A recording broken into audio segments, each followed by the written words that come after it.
All right. Well, thanks for coming in today. It's an exciting opportunity today. I want to thank everybody for coming. A part of this is just to open the conversations about some of the benefits that you guys have already seen in the SRO environment. And of course, with us looking at it, I think it's important for the community and us to have this conversation about you guys. You have a great program, and I think that's a lot of what I've seen over my things. Cory and I have been involved with the Run, Lock, Fight program, and of course, you've generally supported that.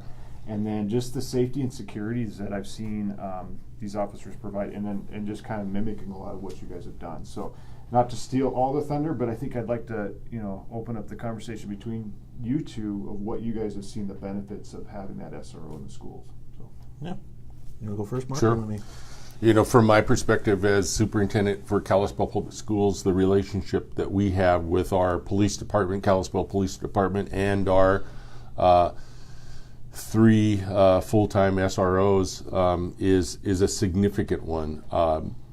It just from a standpoint of building security, we know that the reality is that they are one person and that they can't be everywhere, just like a building administrator cannot be everywhere in our schools.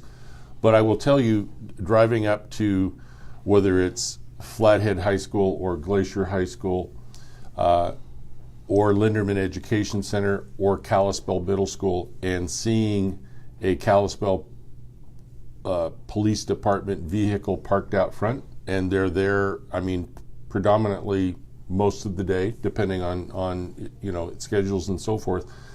But just having that presence is, I know, peace of mind for not only parents but staff in general and students. Our kids want safe, supportive school environments. Mm-hmm. Our kids want that. They want a level of security and order where they can conduct school business in a manner that is conducive to learning. So, and I know our staff and parents want that as well. Mm-hmm. And so, just from a standpoint of having their presence on campus is significant, and we can certainly talk more in regards to really the role, the significant role that they play, and really their purpose, general purpose in being there. And I appreciate the relationships that we've had.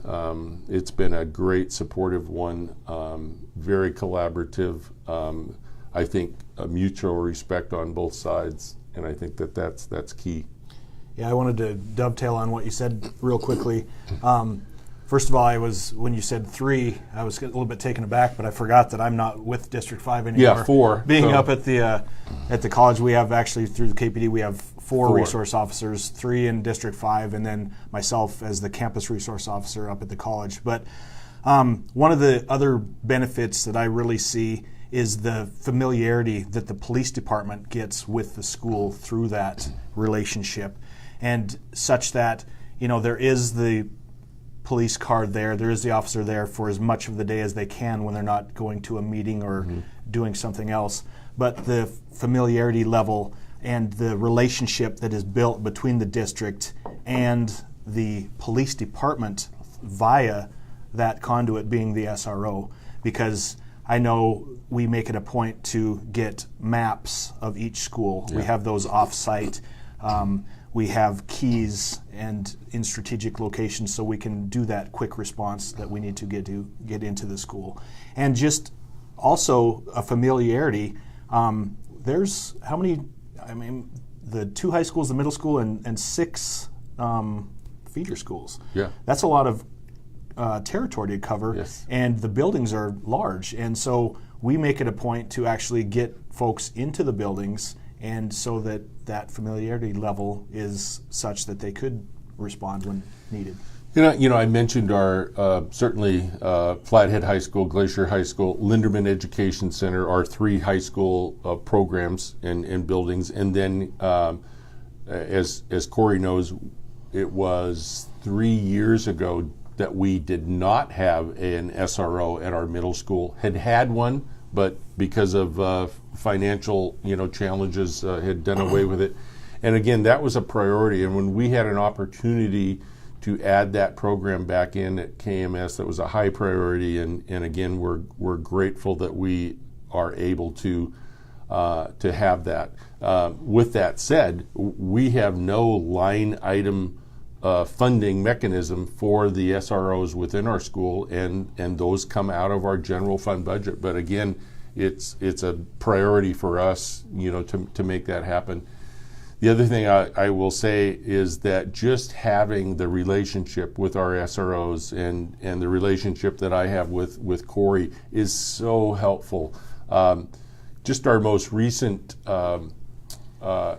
notification of a possible threat to our schools from an individual on social media, we had that information, from our SROs immediately.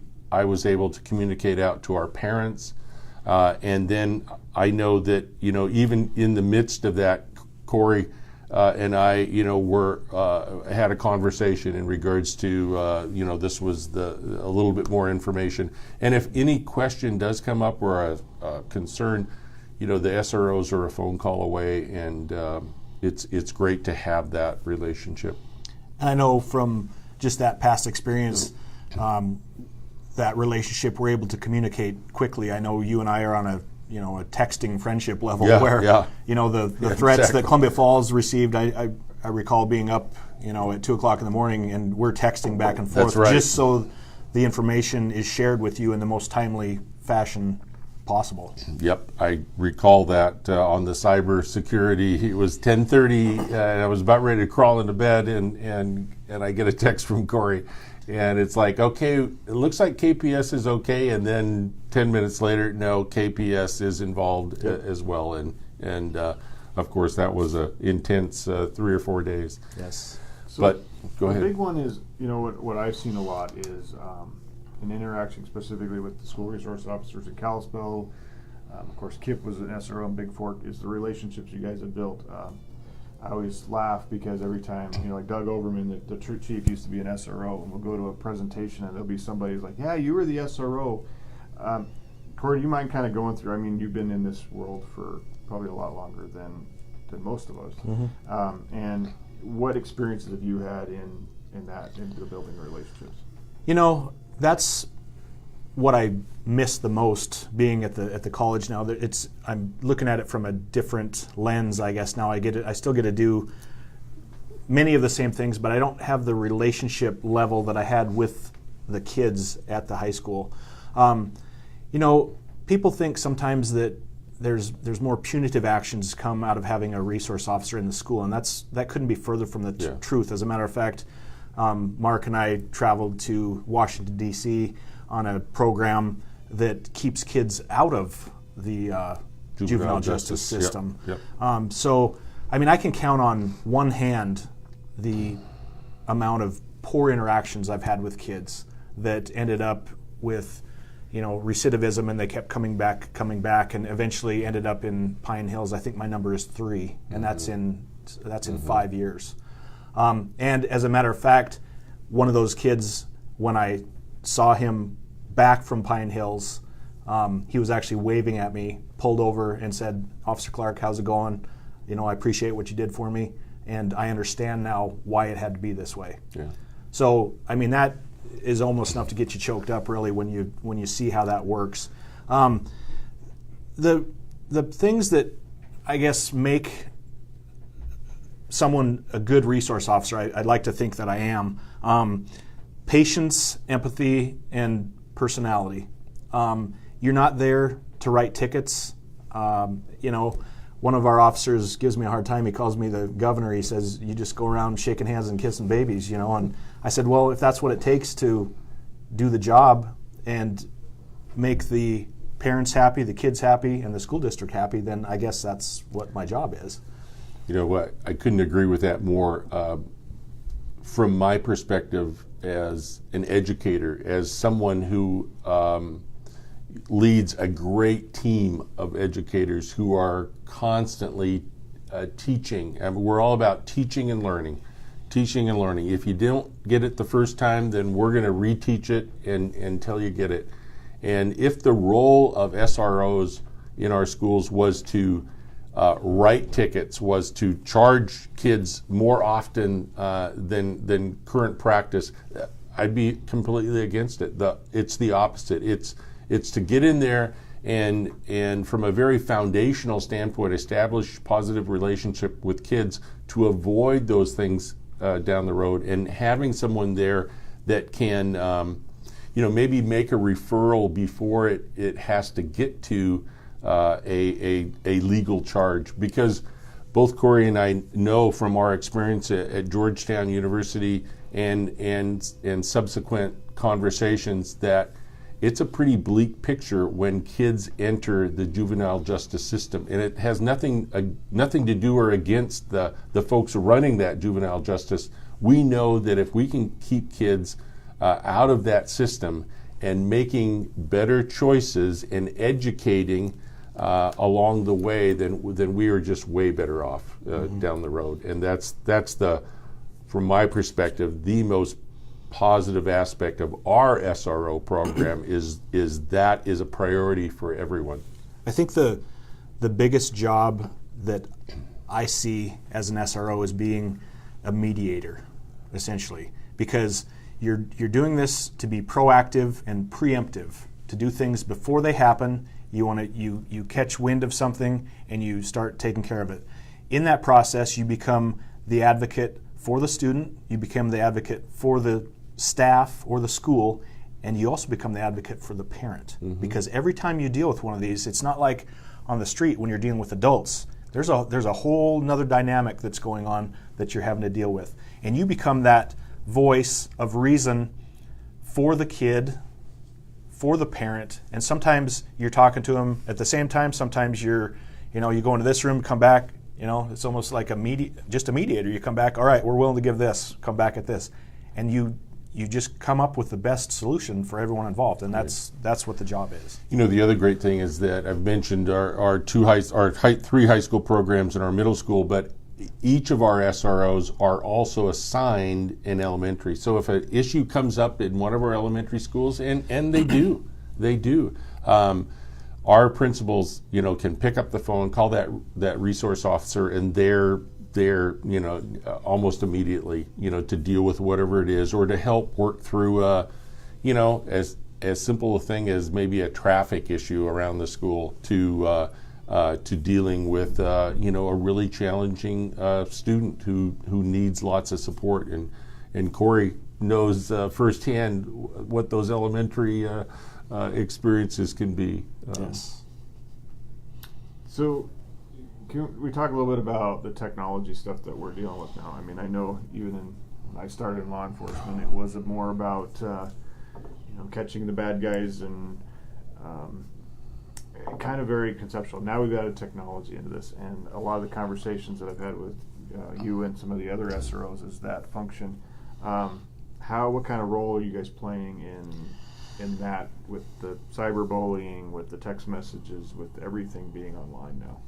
So that's probably one of the, for the middle school and the high school SROs, that's probably if you broke it down into time spent on what type of activity, I would say that issues involving technology and phones specifically are 60 to 70% of the time, yes, I would say. Yeah. And I would say that probably spills over, Mark, into your realm as well. Sure. Because of some of the issues.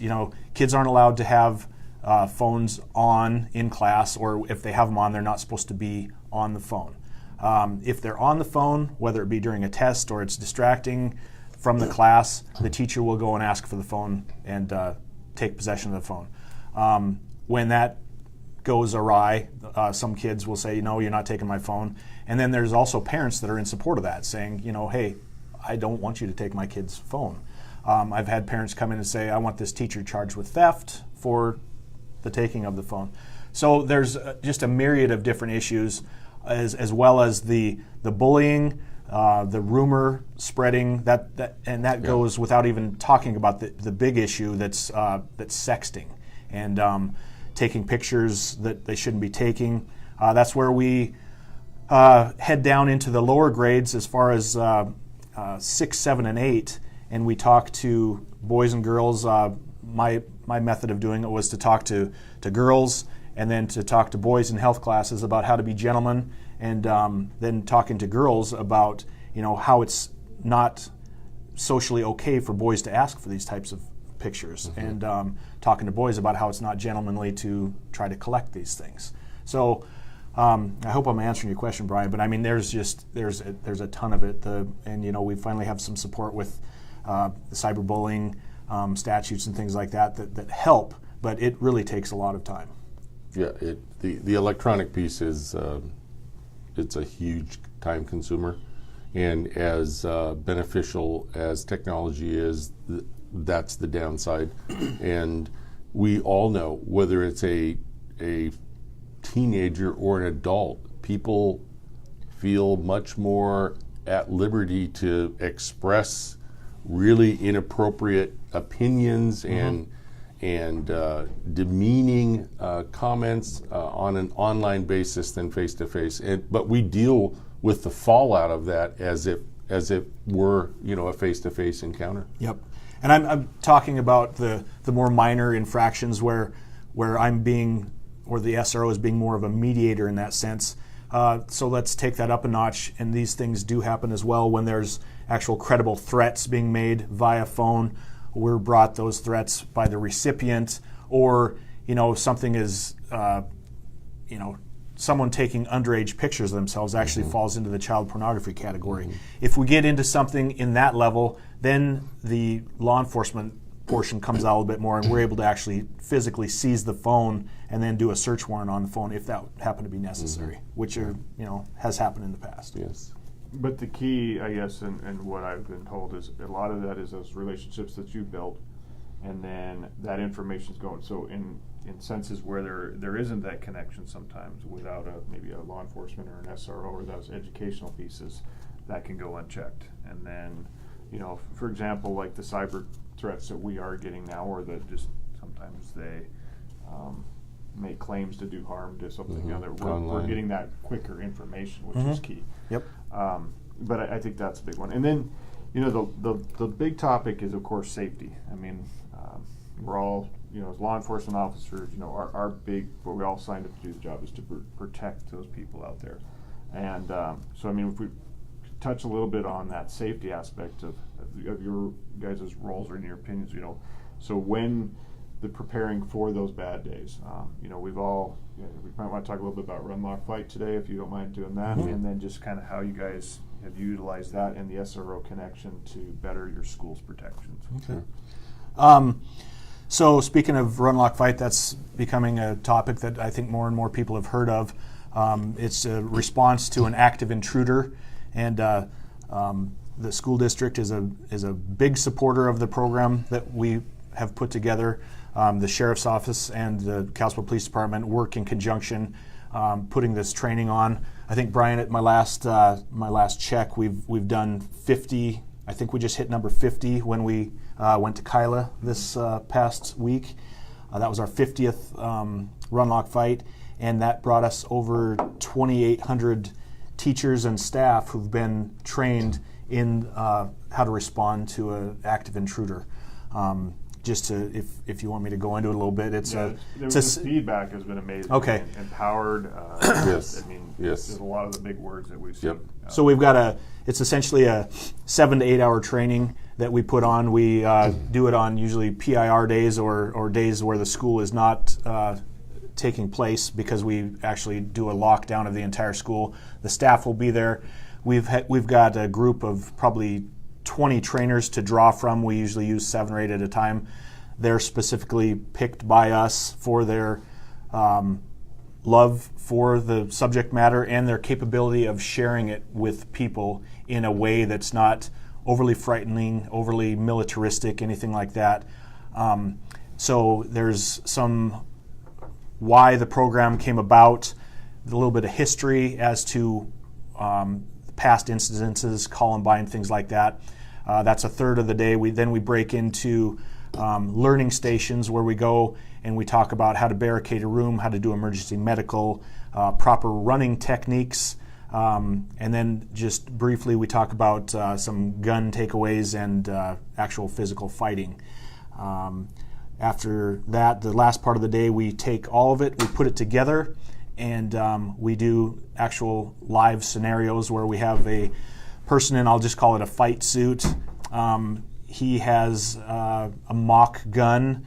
We do simulated gunfire in the background, and we let the staff and teachers use what they've learned, and the point of it being they get to learn something about themselves, how they're going to react to a simulated extreme stress situation the best we can in a safe environment, and they learn what their reaction is going to be. And regardless of the reaction, it's good because they're learning something, whether they're the hero or whatever their reaction is. Even if it wasn't what they hoped it would be, now they know what their reaction is and they can move on from that. So there's a lot of power in that. We get great feedback.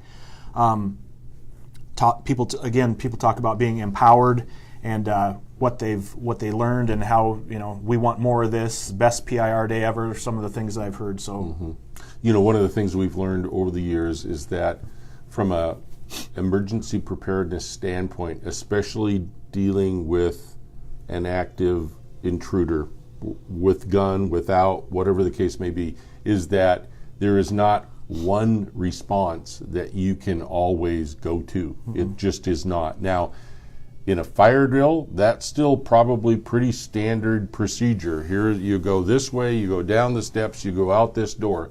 In an active intruder, folks have to realize that as a staff member, I have to take a leadership role in my response and how best to protect the kids within my care. And so empowering is really the word that we hear over and over again. And there's nothing worse than facing a situation and not knowing what to do and how to respond. And the run, lock, fight really provides 3 key options in order to deal with whatever that situation may be. And part of that is thinking on your feet and taking into consideration, sound and awareness of where people are and those sorts of things. And that's really what we have to get to. And so it's been a great partnership. We are grateful to our law enforcement as well as our staff who have been trained and continue to provide the training. And in a district our size, with so few full-time days outside of the teaching days, it's taken a year and a half to 2 years to get the majority of our staff. And we have 10 different buildings, so we're certainly certainly the largest in the valley. But again, that training is valuable. Mm-hmm. Yep.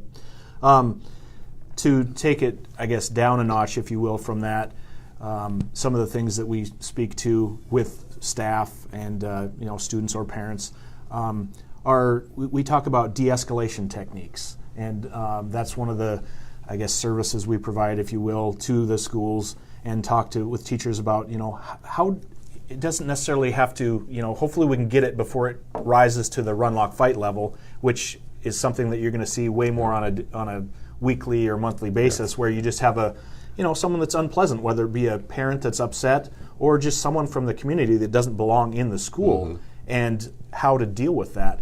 And people through this training recognize what they're feeling in their own mentality and physiology, and recognize signs of others, of their psyche and physiology, and how to best downplay that by your words and actions to try to de-escalate that. Yep. And then naturally we tell them and train when to give up on that technique and retreat from the area and call 911 from a safe spot. Yes. That goes without saying. The studies we do of the buildings and different things, window coverings and all the million small things that we do and look at to keep the building as safe as possible. And that training is real. I mean, it's a training, and it's all simulation, but when you're sitting there as being a participant in the run, lock, fight myself, and you hear that gunshot go off in the hall, and it's it's simulation, but I tell you what, your heart jumps, and you immediately, just knowing how you're going to feel and react is training in itself as far as how you're going to respond to the situation. That's the power in it, is Yeah. you can't fight your body's autonomic nervous system response to one of those things. Yeah. Brian's seen it a ton of times. We've done it. Yeah. We all jump, and that's actually why I want to be the guy that makes the noise, because I don't like getting scared. But no, I think it's been great. It's super. Nothing is more rewarding than taking a group of people like that, and nobody likes doing something new. It's just not in our human nature. But when they've taken the training at the end of the day, and you see the trepidation that turns to thankfulness, it's super rewarding. It's one of my favorite things to do. And I'll just make a plea to our community, and that is that no matter how hard we work and how hard we prepare, no matter how many SROs we have in our school, that is not going to be enough to cover all the bases. And I stress to everyone that it's all of our responsibility to keep our schools safe. And we know that our children and community members will hear things out there that has to be brought to our attention. And if you hear something, you have to say something. If you are aware of something that is brewing, don't think that it's no big deal. Contact the school, contact law enforcement. That's the only way that we're collectively going to maintain safe and supportive and orderly school environments, and that's really what we want, for our community. I mean, it goes back to the, see something, say something, Yes. hear something, say something. Yep. I like to say it. If something did happen and you didn't and you hadn't reported that, how would you feel? Don't put yourself in that position. As law enforcement, we all know the vast collection of 911 calls that we do get for things that we always respond, and we never scoff, but no one should ever feel too foolish to call 911 for something that they consider to be a safety issue, ever. Yes, I agree. So the last thing was kind of talk about the training that you guys received as SROs.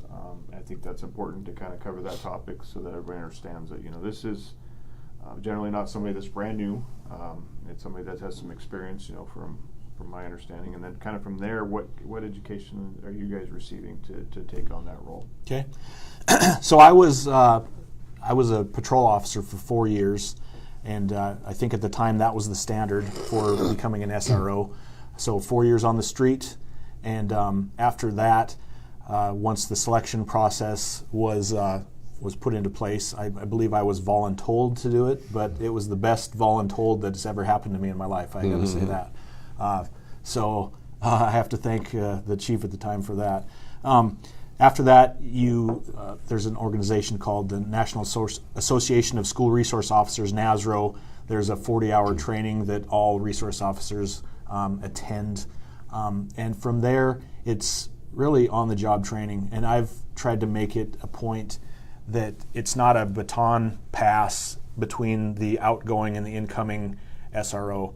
I'm going to try not to soapbox here, but we have a minimum standard that we expect someone to sign on for 2 years as an SRO.